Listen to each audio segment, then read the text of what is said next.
कृषि helpline YouTube channel में आपका स्वागत है।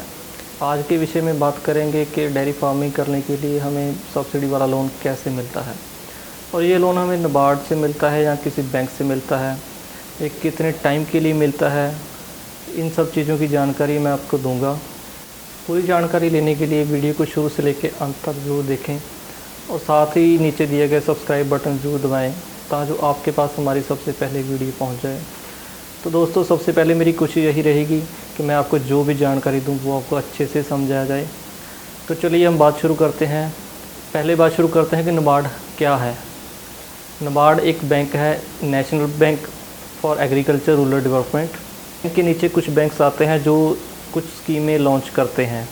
अब इस बैंक का काम क्या रहता है, ये किसानों और ग्रामीण क्षेत्रों के लोगों के लिए सब्सिडी लोन प्रोवाइड करता है ताकि लोग इसे लेकर अपना काम काज कर सकें। और इस नाबार्ड के अंदर कई बैंक्स आते हैं जो इस स्कीम को लागू करते हैं। तो चलिए बात करते हैं कि लोन हमें कैसे मिलता है, नाबार्ड से मिलता है या बैंक से मिलता है। कई भाइयों की ये इच्छा होती है कि हमें लोन नाबार्ड से लेना है, तो मैं आपको ये बात क्लियर कर दूँ कि नाबार्ड कभी भी डायरेक्ट लोन नहीं देता। हमें लोन बैंक में ही अप्लाई करना होता है और बैंक आगे नाबार्ड में सब्सिडी के लिए भेजता है।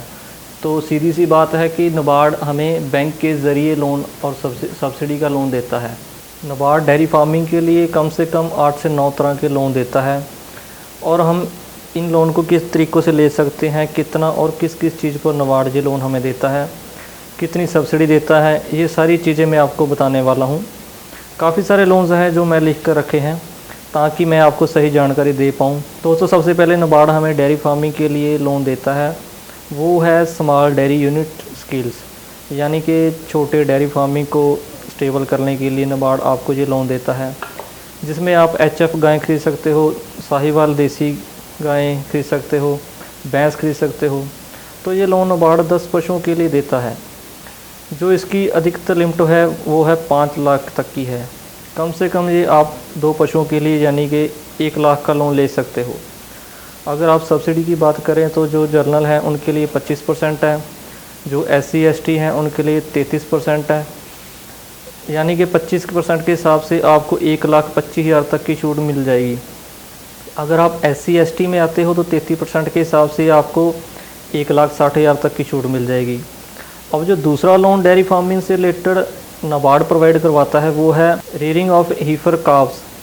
अगर आप छोटे बछड़े या बछड़ी को पालना चाहते हो तो उसके लिए भी नाबार्ड लोन देता है, जिसकी अधिकतम राशि है 4,80,000 रुपये और इसमें आप 20 छोटे बछड़े या बछियाँ खरीद सकते हो। इसमें आप कम से कम 5 छोटे बछड़े या बछियाँ खरीद सकते हो और अधिकतम 20। इसमें भी वही चीज़ है, 25% और 33% सब्सिडी। उसके हिसाब से आप कैलकुलेशन करने लगा सकते हैं कि कितने रुपीज़ की आपको छूट मिलेगी। दोस्तों, जो तीसरे नंबर पर नाबार्ड लोन प्रोवाइड करवाता है वो है डेयरी फार्मिंग से रिलेटेड है, वो है मिल्किंग मशीन के लिए, मिल्क टेस्टर और बल्क कूलिंग मशीन के लिए। इसके लिए नाबार्ड आपको 18 लाख तक का लोन प्रोवाइड करवाता है, जिसमें वही 25% और 33% की सब्सिडी रहती है। जो चौथे नंबर पर लोन आता है वो है डेयरी प्रोसेसिंग इक्विपमेंट स्किल्स। उसके लिए नाबार्ड आपको 12 लाख तक का लोन देता है, जिसमें 25% के हिसाब से 3 लाख की सब्सिडी मिल जाएगी। अगर 33% के दायरे में आप आते हैं तो वहाँ आपको 4 लाख की सब्सिडी मिल जाएगी। अब दोस्तों, यहाँ हम 5वें लोन की बात करें तो यहाँ क्या है कि डेयरी इक्विपमेंट ट्रांसपोर्टेशन के लिए भी नाबार्ड लोन अवेलेबल करवाता है, जिसमें कोल्ड चेन जो गाड़ियाँ होती हैं जो दूध यहाँ से वहाँ लेकर जाती हैं, उसके लिए नाबार्ड आपको 24 लाख तक का लोन प्रोवाइड करवाता है, जिसमें आपको 25% के हिसाब से 6 लाख और 33% के हिसाब से 8 लाख की सब्सिडी मिल जाती है। दोस्तों, जो छठा लोन है वो है कोल्ड स्टेज फैसिलिटीज़ के लिए। इस लोन के तहत आपको 25 लाख तक का लोन मिल सकता है, जिसमें 7.5 लाख और 10 लाख तक की सब्सिडी नाबार्ड आपको प्रोवाइड करवाता है। अब दोस्तों, इसमें क्या है कि जो 7वां लोन है वो प्राइवेट वेटेनरी क्लिनिक के लिए है। अब इसके लिए अगर आप मोबाइल क्लिनिक लगाना चाहते हो तो 2,40,000 रुपये नाबार्ड आपको प्रोवाइड करवाता है। अगर आप एक स्टेशनरी क्लिनिक लगाना चाहते हो तो उनके लिए 1,80,000 तक का लोन प्रोवाइड हो पाएगा। जिसमें 25% और 33% की सब्सिडी रहती है। अब जो 8 नंबर पर लोन है वो डेयरी मार्केटिंग आउटलेट के लिए लोन। अगर आप अपना दूध बेचने के लिए आउटलेट लगाना चाहते हो तो उसके लिए नाबार्ड आपको 56,000 का लोन प्रोवाइड करवाता है, जिसमें 25% के हिसाब से आपको 14,000 सब्सिडी मिलेगी और 18,600 आपको सब्सिडी मिलेगी 33% के हिसाब से। दोस्तों, जो नॉर्मल लोन है वो है वर्मिंग कंपोस्ट के लिए। अब यहाँ क्या है कि डेयरी फार्मिंग से रिलेटेड वर्मिंग कंपोस्ट के लिए भी नाबार्ड आपको लोन प्रोवाइड करवाता है, जो कि 20,000 तक का रहता है, जिससे अगर आप 25% के दायरे में आते हो तो आपको 5,000 तक की छूट मिल जाएगी। अगर 33 के दायरे में आते हो तो 700 रुपये की छूट मिल जाएगी। दोस्तों, ये थे 7 से 8 प्रकार के लोन जो नाबार्ड किसानों के लिए डेयरी फार्मिंग से रिलेटेड प्रोवाइड करवाता है। दोस्तों, नाबार्ड काफ़ी तरह के लोन प्रोवाइड करवाता है।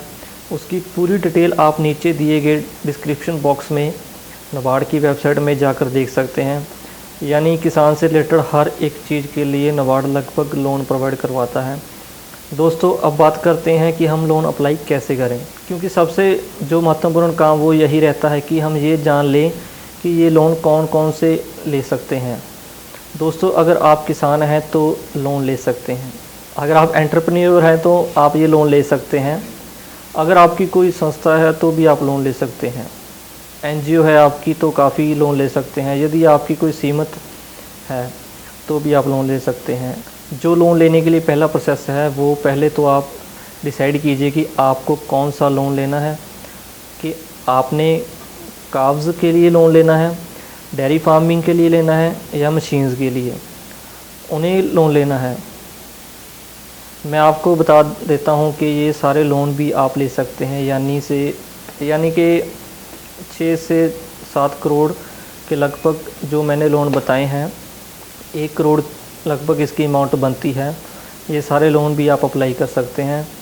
उसके बाद आपको बैंक डिसाइड करना है जिससे आप अपना लोन ले सकते हैं। वो आप किसी कमर्शियल बैंक से भी अप्लाई कर सकते हैं, जो सरकारी सीमित होती है उससे भी आप अप्लाई कर सकते हैं। रूरल डिपार्टमेंट बैंक होते हैं उससे भी आप अप्लाई कर सकते हैं। आप किसी भी बैंक से अप्लाई कर सकते हैं जो नाबार्ड की सब्सिडी के लिए एलिजिबल हो।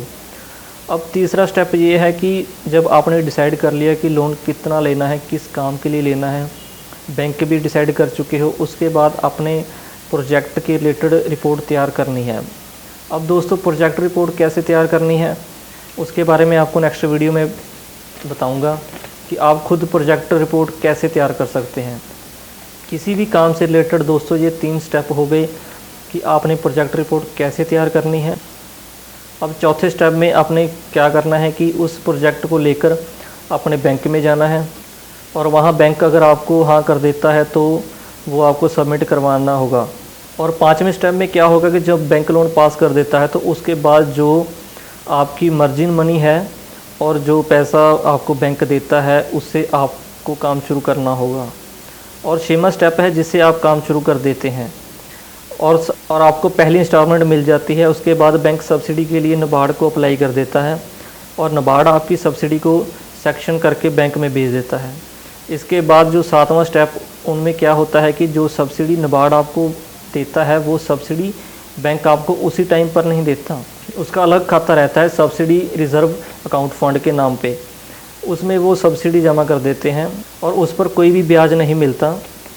उसमें जो 8वां स्टेप रहता है उसमें क्या रहता है कि जब आपका लोन कंप्लीट होने वाला होता है तो उससे आपका जो रिप्लेसमेंट शेड्यूल सही रहता है कि अगर आपने टाइम पर किस्तें जमा करवाई हैं तो जो सब्सिडी का पैसा है वो अलग से डिपॉजिट करके रखा है वो आपकी लोन की अमाउंट में कम कर दिया जाएगा।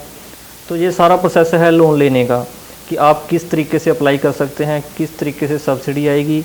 ये मैंने आपको आसान भाषा में समझाने की कोशिश की है। इस तरीके से आप लोन लेने के लिए अप्लाई कर सकते हैं। क्या है कि लोन के ऊपर इंटरेस्ट क्या लगेगा, कितने टाइम के लिए लोन रहेगा, उसके लिए आपको क्या गिरवी रखना पड़ेगा, जिसको मॉर्गेज भी कह सकते हैं, वो क्या रखेगा बैंक पर डिपेंड करता है। इसमें नाबार्ड का कोई इशू नहीं होता। ये बात बैंक पर निर्भर करती है कि ज़मीन के डॉक्यूमेंट चाहिए या कोई और, ये बात बैंक आपको बताएगा। उसी के हिसाब से ये चीज़ें आपको फॉलो करनी पड़ेगी। तो ये था टोटल प्रोसेस नाबार्ड से सब्सिडी लेने का कि कैसे हम सब्सिडी लेकर अपना कामकाज शुरू कर सकते हैं। तो उम्मीद है कि आपको मेरी जानकारी अच्छे से समझ आ गई होगी।